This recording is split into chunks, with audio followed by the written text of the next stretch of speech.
Morning, everybody. It's about 6 o'clock in the morning on Thursday morning here in Florida, and it is pretty awesome. But I want to share with you this morning about Revelation 2, where it says for us to return to our first love. It's talking to the churches, and it's talking about different things, but key to that is this. Listen, in John 15 it says this. It says, we love him because what? He first loved us. So a new revelation I've had of this is in the past few years of my life is I have to know God's love for me for things to change. Remember John got it. John said this. He says, I am the disciple whom Christ loves. And when we get that, when we get his love for us, it's a dramatic change. You know, a lot of churches and a lot of people teach our return to our first love is returning to loving God first.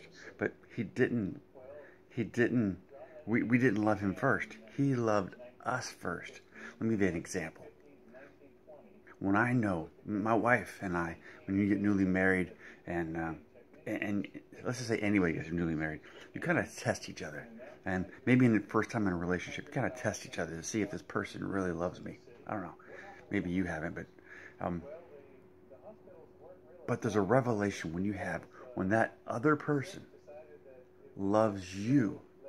When you see the love they have for you, man, I easily love them a whole lot more. When they put their trust in me and to whether take care of them or to they're proud of me or whatever it may be. When I see that they love me, oh man. And I tell my wife all the time. I tell Joanne all the time. I say, look, honey, when I know you're in my corner, I can do anything. And that's the same way with God. When you figure out his love for you, and you know he's in your corner, you know he's on your side, you know that his love for you is greater than anything in this world.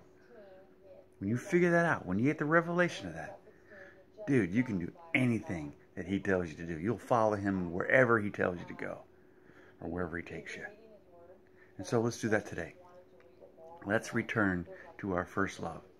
And that love is him loving you. Amen? And it's the same. Let me give you another example. In my last ministry in Clearwater, I had comments by people to say that these guys follow you around like the Pied Piper. You know, the guys, I would show up and they'd all want to hang on, want to talk to me, which is cool. That's the point. That's not that. The point is when some of these men, they stayed in the ministry. Let's say they were there for a month or maybe less sometimes. When they figured out that Pastor Dale loves them and is there to disciple them and to encourage them and not to put them down and not to talk about their sin and not to keep focused on their garbage in their lives. When they seen that, they loved me. They fell in love with Pastor Dale. And it wasn't because I was any special. It was because I know God's love for me. And when I figure that out, I can pass it on to somebody else. Amen?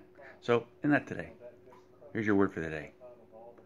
Learn God's love for you.